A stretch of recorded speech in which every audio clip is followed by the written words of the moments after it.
So I somehow managed to delete the 9 from the chapter, but we are all the way up to chapter 9 already. We're going to be talking about suit management today, or in other words, different types of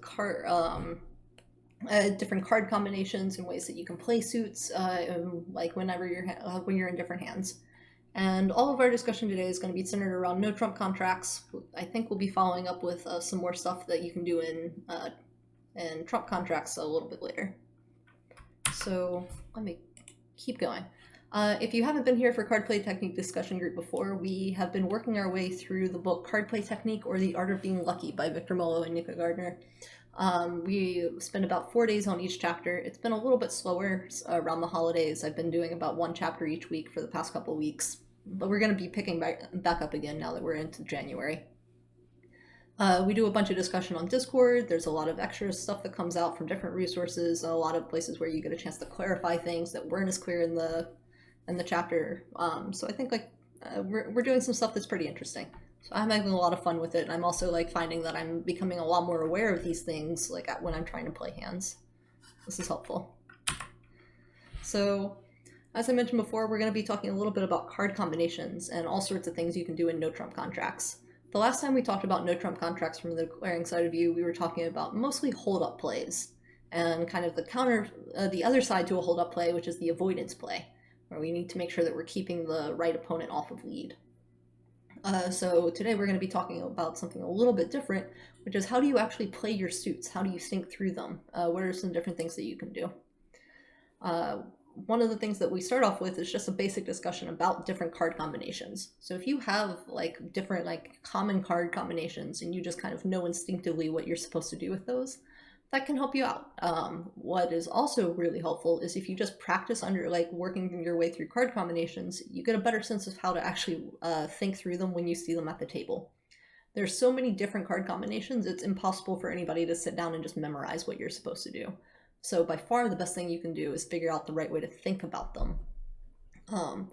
And one thing that goes alongside this is when you're thinking about what you should be doing with a bridge hand, so you should always keep in mind the absolute worst thing that can happen. You shouldn't be thinking about what's the best outcome. This is something I find myself doing all the time. If I'm looking at five cards in my hand opposite 2 in my partner's, I'll think, okay, there's 6 missing. If they split 3-3, I'm sitting here with ace, king, queen. I'm going to get to take 5 tricks and I'm going to be all totally set. But what's much more likely is that the cards are going to be split 4-2. And when I rattle off that ace, king, queen, I'm dooming myself to failure. You want to be thinking about what's the worst thing that could happen to you during your hand and not what's the best thing that could happen if opponents have it. It should always be a pleasant little surprise when they come up with something that's not the worst. So going along with thinking about how you should be handling your suits, one thing that kind of they don't specifically spell this out in the chapter, but a lot of the stuff that gets talked about is how to make sure that you're maintaining transportation and entries back and forth between your hands. You want to make sure that you're not blocking yourself. So if you have to take a finesse multiple times, you want to make sure that you give yourself ways to actually take that finesse multiple times. So, say you have the combination ace queen 10 3 opposite jack 9 2. If you just go ahead and play out the jack and the jack holds, you play out the 9, then you're going to be forced to overtake the 9. Sorry, hold on. Let me back up and talk about what we're actually concerned about with this. So ace queen 10 3 opposite jack 9 2. So the only honor we're missing here is the king. If we want to make sure that we can, if the king is above us, if it's sitting above the ace, there's nothing we can do. But if the king's underneath us, we need to make sure that we can take the finesse as many times as we need to. And if the king is protected by 3 cards, we need to make sure that we're set up so that we can actually take the finesse 3 times. So if we don't have any other entries to our hand, then we need to make sure that we're not blocking ourselves. If we play the jack carelessly, and then we discard the 3 underneath it, and it holds, then we play out the 9, then we're forced to overtake. Even if we didn't play out the 3 carelessly, we saved it so that we could play it underneath the 9, now we're, if we do go ahead and play, we just need to be careful, essentially, is what we're saying, right? Like, if you play out the jack and then pitch the 3 underneath it, then there's nothing that you can do to avoid overtaking yourself. So if you go ahead and play this hand by starting with the 9, you can handle this problem so that you can play the 10 underneath your jack for the second time, so you get to take the finesse a third time. If you start with the 2, then you're immediately going to end up in the other hand. If you start with the jack and you're not careful, you can also set yourself up in a situation where you're stuck in the other hand. So you have to think through kind of like what's going to be happening after this. Like, what if I succeed on my finesse? What am I doing next? Something that like the book has started to talk about a little bit more is making these negative inferences from bidding and from opening leads. So if your opponent leads a small card, then they're probably not. Then that suit probably isn't headed up by an honor sequence. If your opponent didn't take a chance to make make a lead directing double, you can make inferences from that as well. Like there's also there was a good example of this in the speedball where our opponent didn't bid 1 spade and they had the opportunity to, and I made a whole bunch of inferences based off of that. And so we need to taking into account information from all sources and start thinking about like, well, if opponents had this, then they'd be doing this, but they didn't do that. So what does that tell us?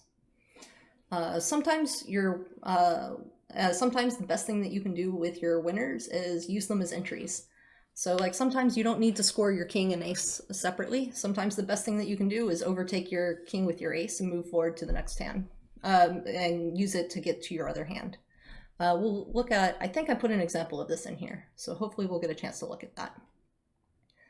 And then kind of like the last example that they did here is look at a, let's see, the last thing they talked about was an example of doing like what they called a throw-in play. So this has actually spurred like quite a bit of discussion in Discord because it was really about recognizing that it's safe for you to exit in a suit that the opponents control. Sometimes the best thing you can do is set it up so that the opponents have a position that they have to return into that's favorable for you. If you have a suit that doesn't work for you to lead it, where you're almost certain to lose tricks that you shouldn't be losing, sometimes the best thing you can do is force opponents to take their winners and then lead into that position for you.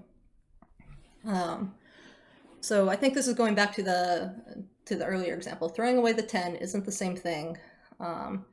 Next round you play the 9, which is covered from King Queen XX. You win with the ace and have the queen third left and dummy, so the 8 takes the trick. Yeah, okay. I knew there was something that I felt like I was missing in like that explanation. Like there shouldn't be a reason why you could, like there shouldn't be a way for you to play the jack first. And Zeb is like gone ahead and nailed it, which is that we're also missing the 8. So if the king is sitting there with the 8 and they're protected by 2 small, then our original plan is not going to work. We have to make sure that we're playing the 9 first. And then, yeah, we have to make sure that we're playing only, we have to play a high card in the first round. Wait, I'm not sure if I understand this.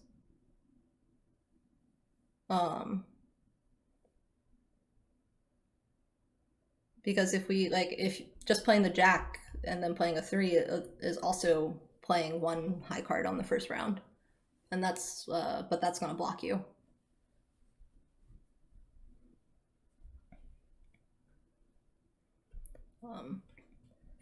Again, you know, I think there's some specifics on this one that I didn't explain too well. But like either way, there's a we have to be thinking about what's the worst case scenario here.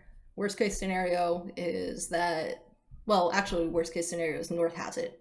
But is there a worst case scenario that we could prevent by careful play? And in this case, there is. If the king is sitting with the 8 and too small, then we want to make sure that we're playing the 9 first so that we can set ourselves up to make sure that we take these tricks in the right way. Let's take a look at a couple of examples. So I'm just going to warn everybody up front. This example is pretty involved, and I am probably going to struggle my way through it. So hopefully we can work through it together and get to the right place. So we're in a 3 no trump contract. We're sitting south. Our opponents have bid nothing, and West has led a small heart, the 4 of hearts, against us. So we went ahead and played a low heart from dummy. East followed up with the 9 of hearts, and now we have our first decision. Do we want to go ahead and overtake with the ace here, or do we hold up? And then if we are going to hold up, how are we going to develop the rest of our tricks? So, yeah. I think this is the first real suit combo thing you've ever learned. Yeah, this is a pretty interesting one. There's a lot to do on this hand.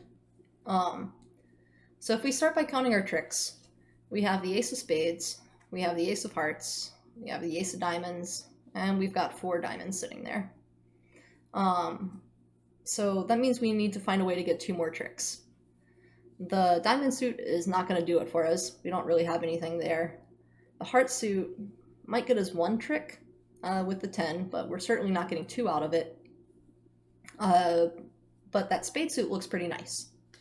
But we do have a real issue with a spade suit, which is that we don't really have entries. We don't necessarily have a good way to go back and forth between the hands. Our only entry that exists there is the clubs. We have the ace of clubs and not much else. And then we potentially have the 10 of hearts, but there's no real way to make that 10 of hearts an entry because we need to be able to play the 5 to it, and there's no way to make that happen. So we have to, let's think about what West could be leading from. What are we worried about in the heart suit? How do we think the heart suit is positioned? Let's see. I guess it was 2 weeks ago when we talked about no trump contracts for the first time. We talked about a hold up play and the rule of 7. So the rule of 7 would say we should just go ahead and hold up once. Then that'll give us the best chance of cutting off East from being able to lead back to North's heart position. If they're split 5-2, then we can cut off East and by holding up once, and we'll be in a good spot. If they're split some other way, then it doesn't really matter too much to us. We're limited on the number of tricks that we can actually lose. But so what we need to worry about here is is there something else that could be wrong? So let's think about what the honor situation is. My example may have some wrong spots. I purposely moved some spots around so that it's not a carbon copy replica of what appears in the book. Hopefully I didn't do that in a way that actually disrupts the problem.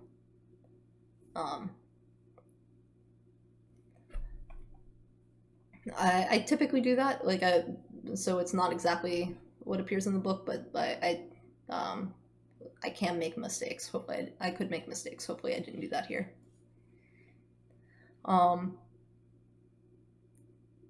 So let's think about the heart honors. We can see that we're missing the jack, queen, and the king. If West has all of them, they probably would have led.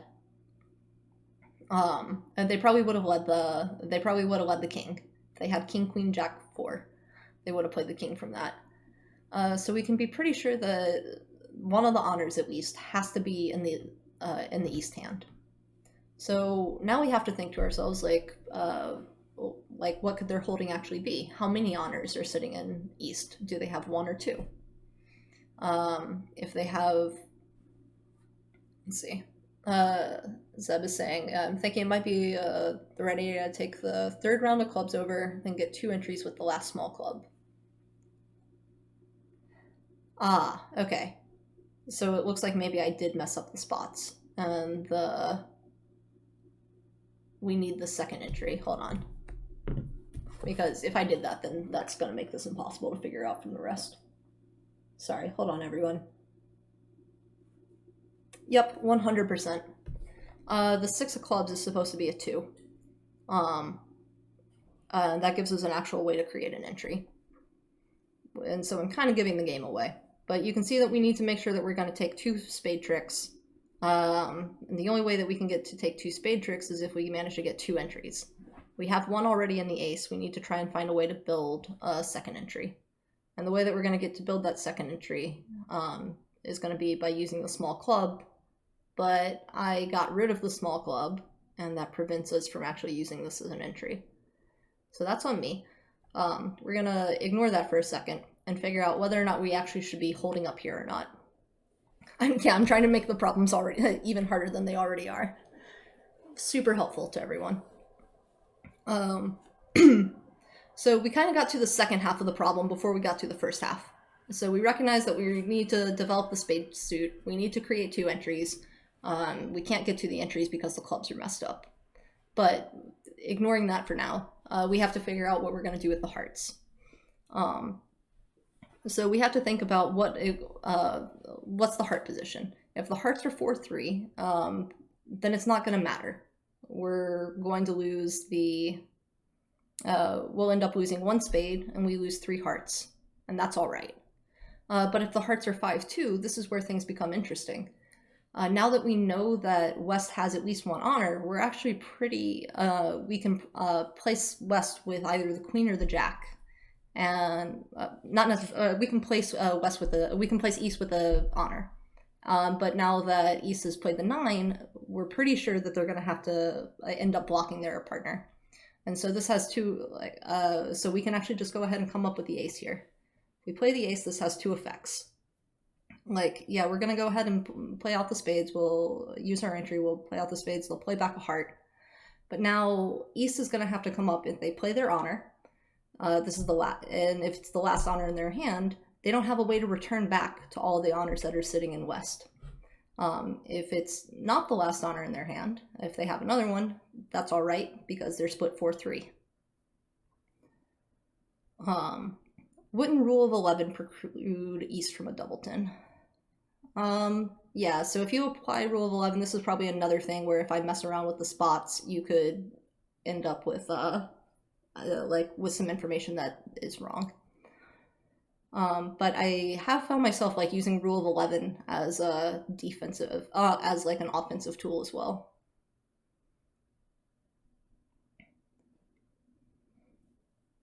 Three is out, so yeah, it could be, yeah, we don't see where the 3 of hearts is. So it's possible that West is sitting on a 5 hearts.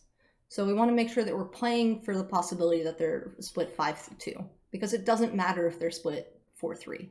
They're only ever going to get to take 3 heart tricks, and that's all right. But if they're split 5-2, we need to make sure that we're taking all the precautions that we can to make sure that they're, we have to take the precautions so that we're sitting them, preventing them from doing the other, taking precautions so that we can make our contract. The key is that if East has 2 hearts, they're both high, or at least 1 is an honor. Yeah, the key inference here is that we have to figure out that West can't be sitting on King, Queen, Jack. If West is sitting on King, Queen, Jack, they would have led the King. And because we know that they can't have King, Queen, Jack, we know that East has to be sitting on 1. And this makes it clear that we shouldn't be holding up here. If we hold up, we're actually going to end up, we're going to give them a trick that they shouldn't be making. We're going to cut ourselves off from making a trick, and we're going to end up going down in this contract.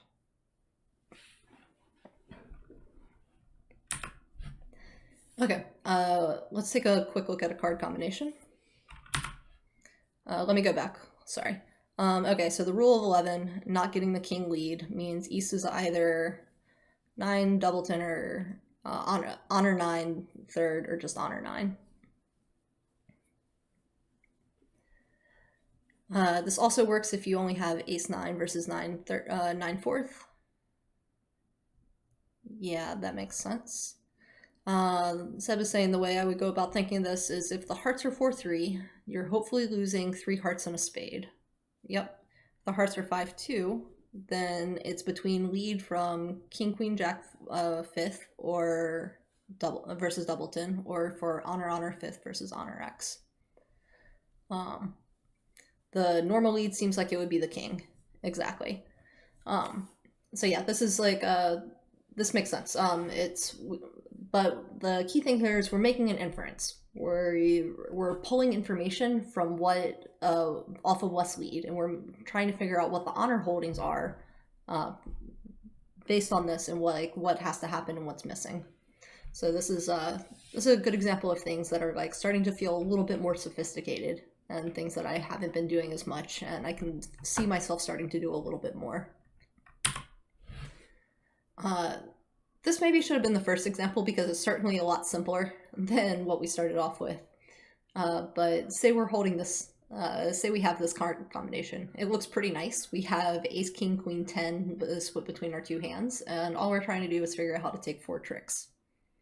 Moreover, we've got 8, so there's only 5 cards missing out there, and one of them's the jack. If the jack is sitting, depending on where the jack is sitting, we have a couple of options to us. Let me slow down. There's kind of 2 cards that we're missing here that are important. We're missing the jack and the 9.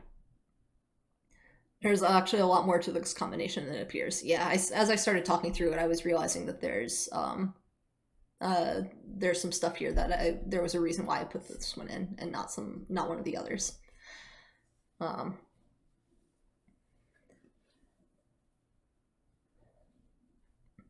Lapras, is that for the previous question? What if West actually started with 2 hearts and tried to find the partner suit?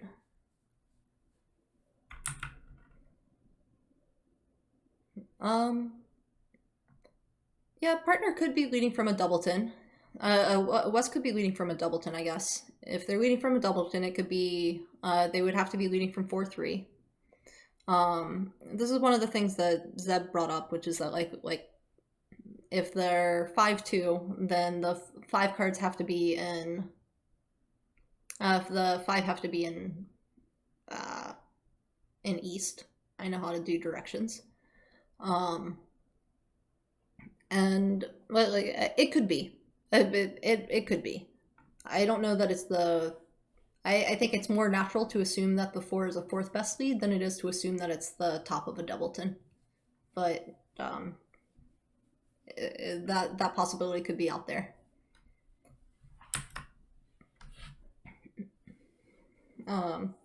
Okay, so if we're looking at this one, we want to try and pick up 4 tricks.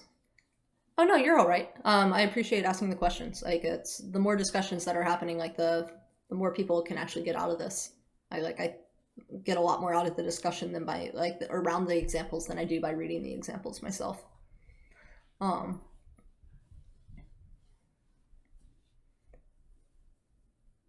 Yeah, it would be one specific combination that we'd be playing for at that point, because we'd have to assume that they're playing the top of the doubleton, in which case it would be 4-3 is their holding, which means we know exactly what the other side is, and so we're playing for exactly one possibility there. Okay, so in this one we're missing the jack and the 9, and we have to figure out how we can actually try and hold this up and take 4 tricks.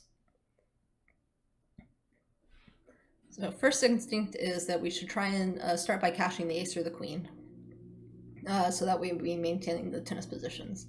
And yeah, this is going to be exactly right. Typically, like if you're missing the jack, but you're holding the rest of the honors between the 2 hands, what you'd want to do is start from the hand that has 2 honors, play one of those, and play one of the top honors, play the ace, or like from the hand that has 2 of them. That way you get to maintain your tennis positions. And you can figure out whether or not there is a 5-0 split, because that's something that we should be worried about here. If we go ahead and play like the ace or the queen, then and there's a 5-0 split, we can go ahead and pick up the rest of the suit by finessing appropriately. So once we've gone ahead and played out the ace, now we have an issue. We're missing both the jack and the 9. So this kind of comes down to we need something to come out from one of our opponents to help us out here. Okay, we're getting a couple of things from Dr. Dogman, so let me stop for a second. So if jack 9 4th is in east, we can't do anything. If west is jack 9 4th, we can finesse everything after cashing the ace. If the jack or 9 drops on trick 1, we can cash the ace on the second, but if both people fall low, you can do the small to queen, small to king. Okay. Yeah, so I think like we definitely want to start by cashing like the ace or queen. I'll just cash the ace to make things easy. now we have to figure out how to play it for the 4-1s. So if the Jack to the 4th is an east, then there's not a whole lot we can do here. Jack 9 4th is an east, yeah, because they have to have both of them. But let's say that, let's make our lives easy. Let's say that West goes ahead and drops the 9 when we play around, and we end up drops the 9 on our ace.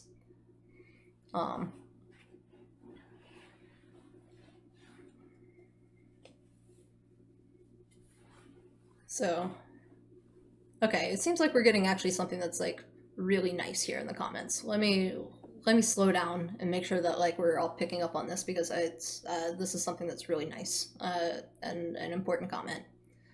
So if the Jack or 9 drops on trick 1, then that gives you that fills out the tennis position, and we can fill out then we can work on the rest of the suit from there. If they both play low, then we can play small, like, okay, if both follow low, then small to the queen, small to king, right? So what Seb is saying is kind of the opposite side of this, is like from the clearing point of view, this is what we would expect to be happening. So from a defending point of view, if you're sitting there with Jack 9 4th in front of like this Ace King 10 4th, it's going to be better for you to play the 9, so that it helps, that it makes the declarer take a guess. This is they're calling this a mandatory false card. So I think this is really interesting. There's like a bunch of stuff that can happen with these missing Jack 9s.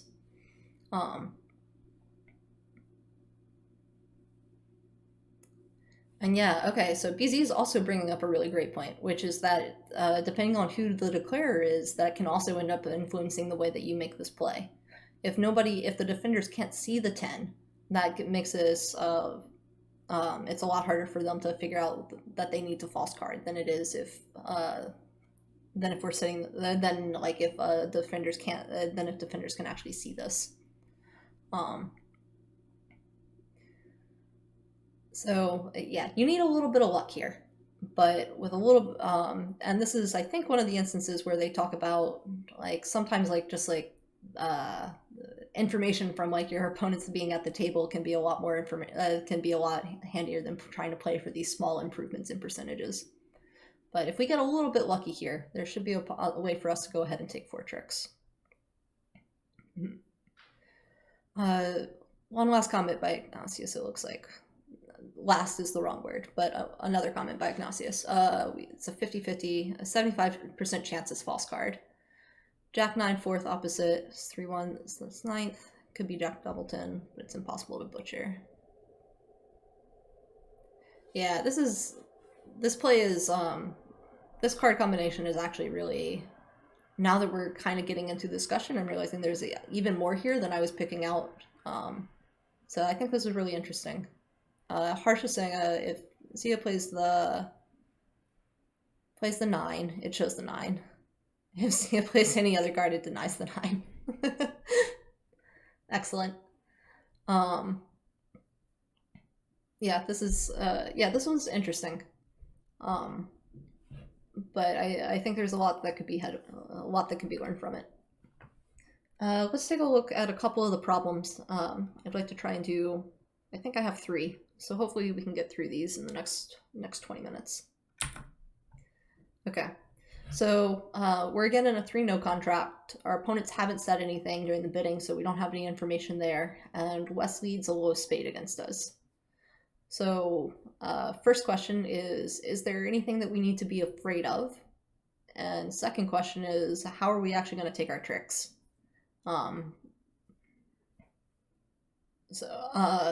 So West played 4, then we played the 9, East came up with the ace of spades, and then it's up to us to figure out what we're going to play next. So that's question number 1, is like, I guess question number 1 is there anything we're afraid of? Question number 2 is, what do we play underneath the ace? And question number 3 that kind of goes with that is, how do we actually make sure that we're taking 9 tricks here? Okay, I've got 1 vote already for drop the king under the ace. I'm gonna give everybody just a few seconds to think about that, and then we'll continue discussion.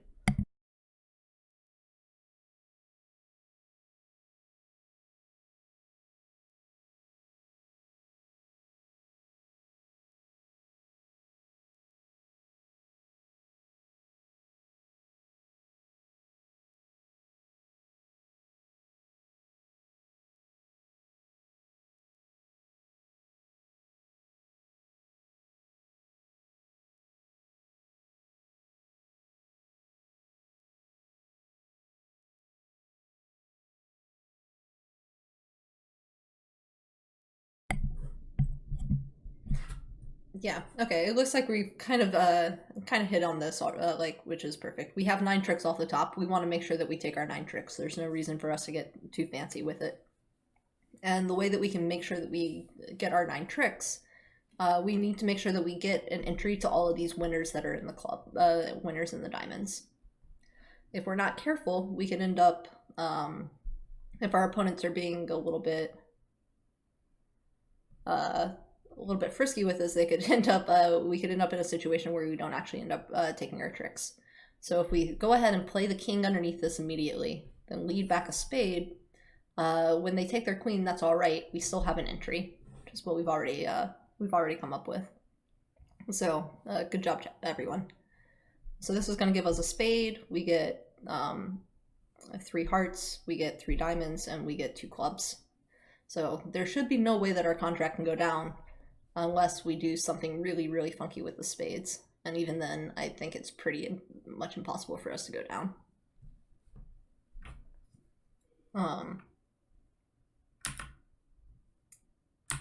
Let's see. Yeah, if we don't play the king, then like we play the king, then they hold on to their queen, then they can end up blocking us and we can never get over. If we play low, then play low, they come over top with the queen, and now we've blocked ourselves with the king. So if we don't play the king underneath the ace immediately, we're gonna end up giving up this, we can end up losing this contract because we never get ourselves an entry to the diamonds. Okay, that one was pretty fast. Let's take a look at this one. Same deal, 3 no trump contract. West is leading the queen of spades this time. So same kind of questions. Is there anything that we're afraid of? And how are we actually going to end up taking our tricks?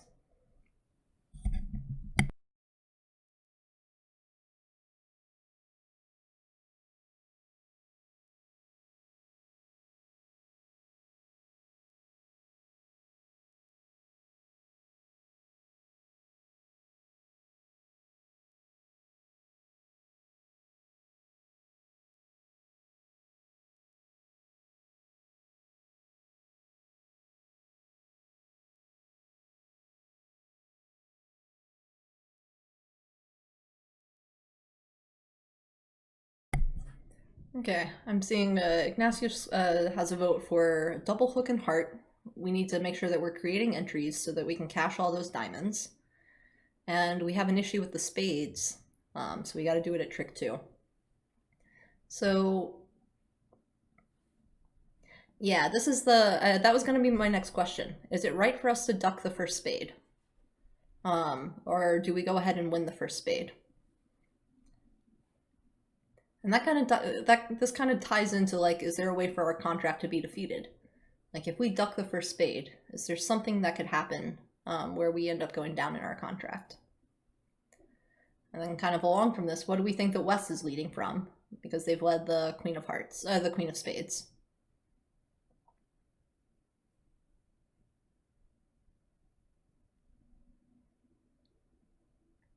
I'm seeing a vote for just win it. The clubs look scary.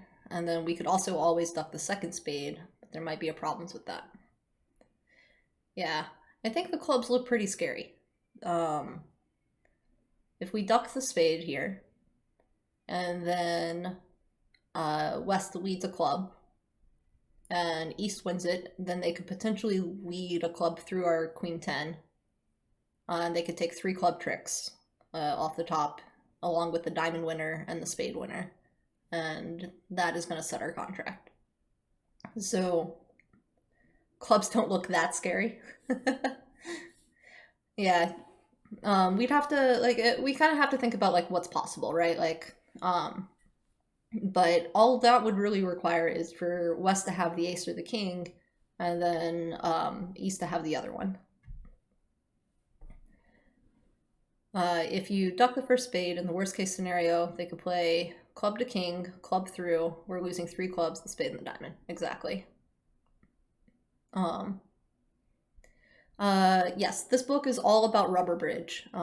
It was also written in the 1950s, so there's like some stuff in there. It's all about total points, and so there's a lot of talk about safety plays and not worrying too much about like taking over tricks. We're hoping that West has the ace of diamonds. I think as long as we don't hold up on the spades, it doesn't necessarily matter who it doesn't matter who has the ace of diamonds. So if we look at it, we should be taking 5 diamond winners, or at least 4. Okay, sorry, that was the larger point. Okay, great. So hopefully we're taking 4 there, then 2 spades, then 3 or 4 hearts. Okay, you're just being lazy with typing. Okay, perfect.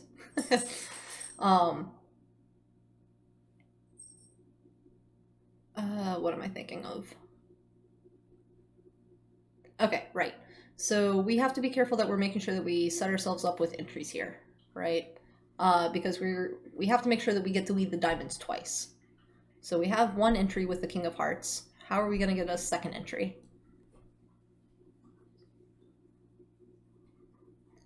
We might lose 3 clubs after knocking out the Ace of Diamonds, so we can't afford a lost spade trick too. Yeah, BZ, I think that's exactly right.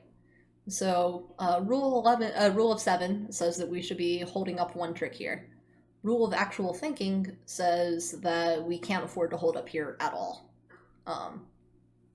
So this is a nice counterexample to where like you can't just apply rule of 7 in every situation. Okay, we've got to vote for finesse the Jack of Hearts in West. I like this plan. Do we need to do that first or second? Do we need to do that before using the king or after?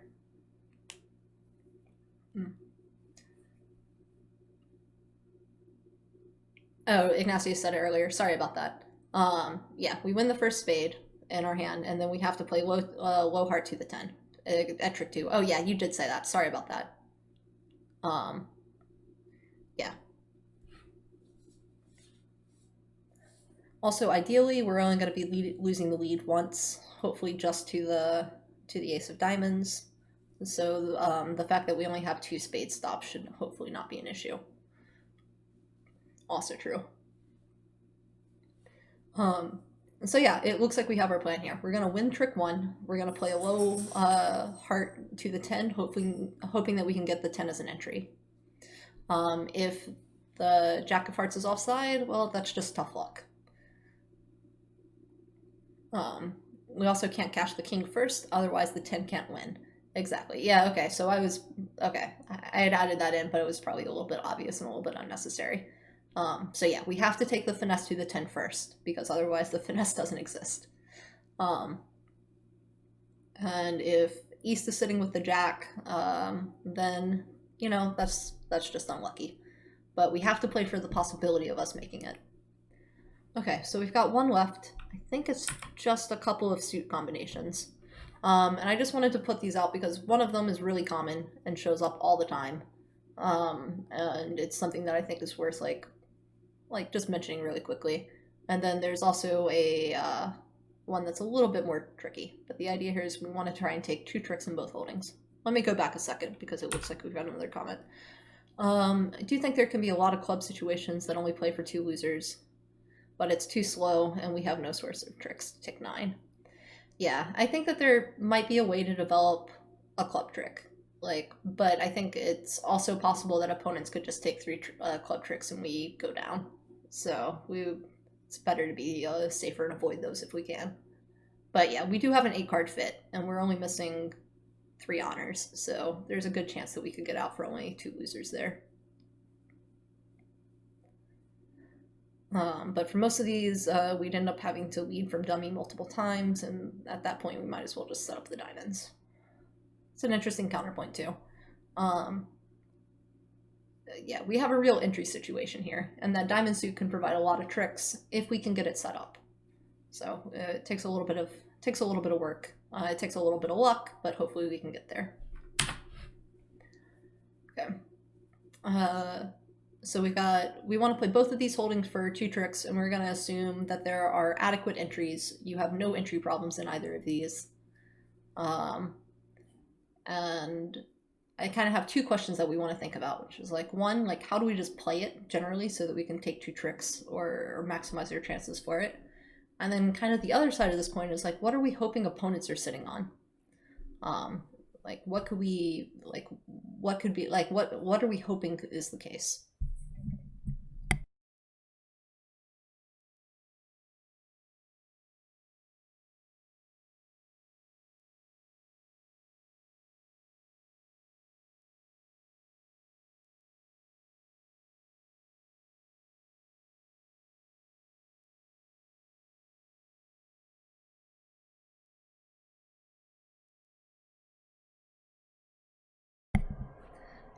Yeah, I think Seb is adding to what Ignacius was saying earlier, which is like if you, we can develop the clubs, but by the time we actually develop the clubs, we're in real trouble with the spades.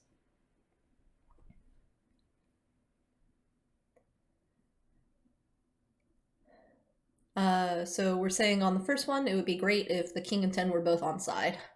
I agree with that.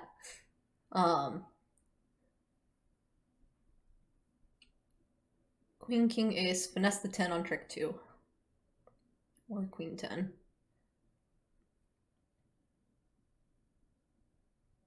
Small to the queen is for 2 tricks. Okay, wait, that's on the second one. Queen, king, ace, finesse the 10 on trick 2.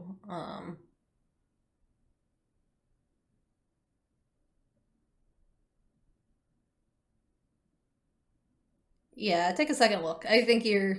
yeah, sorry.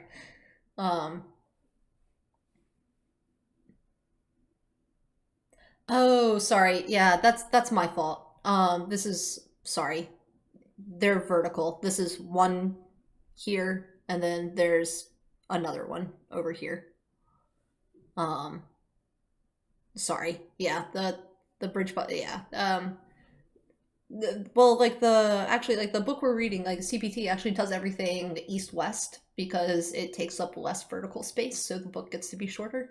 But I should have made that clear. I should have put like a 1 or a 2.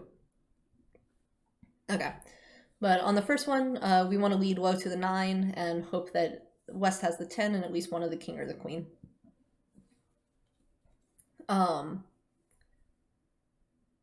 Yeah, what we're hoping for, yeah, exactly. We need to hope that we have to finesse against the 10 first, because if the finesse against the 10 doesn't work, then we're essentially hoping for like split honors. We can't have all the honors in one side. If we take we have to take the finesse against the 10 first, because if it fails, then we still have the finesse against the other honors, the other 2 honors. If we play the jack first and that fails, then we don't have the finesse anymore against the other 2 there. So Lapras, nice job with that one. For the second, play different soups and hope that Gibbs cashes their ace. I mean, like, yeah, that's exactly what we were kind of talking about with one of like the throw-in play earlier. Like, or I mentioned the throw-in play, but we didn't actually look at it. But yeah, if there's a suit that you don't necessarily want to lead yourself, it's going to be much better for you to go ahead and if you can get opponents to lead it for you. H-9 versus third has many variations as defender too. As defender, you want to play small from king, queen, x to begin with, hoping opponent finesses for the 9, because it's the odds-on play. On the other hand, if you have honor 10 third, it might be correct to play the honor on the first round, hoping to look your best by hoping to look like the one holding honor. Yeah. And Dr. Donovan is saying it's much more likely to have honor 10 than it is to have king queen. Honor 10 is 2-1 to the king queen. Yeah, there's a lot of like little things with these that I think are kind of tricky and hard to that can be tough to like see when you're at the table.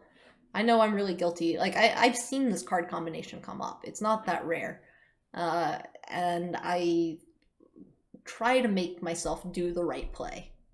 I often manage to talk myself out of it. But like this is one of those cases where like if you are familiar with your card combinations and ones that appear frequently and you have like a good sense of how to think through them, you can end up like gaining benefits and gaining points in your play later.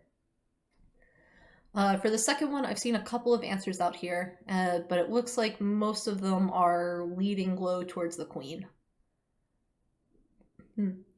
And that's pretty much exactly right.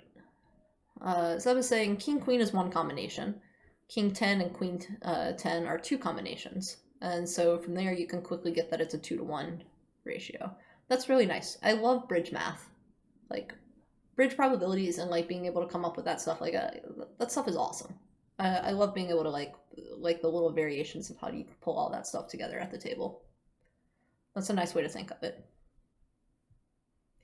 Good old combinatorics. Yeah, I did a master's degree in combinatorics. I love this stuff. So let's see. On the second one, we were talking about what we want to do here.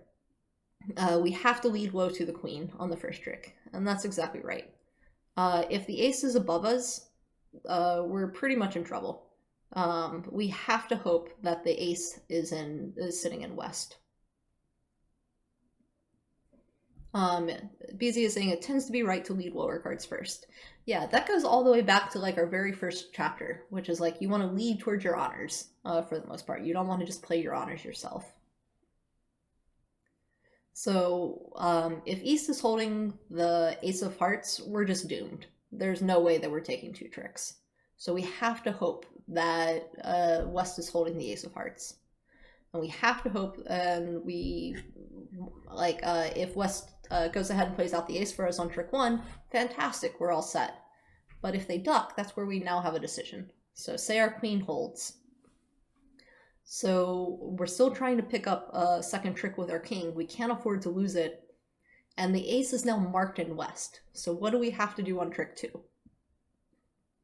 And Dr. Dockman's chiming in pretty much exactly correctly. We have to play the 2 to a low card.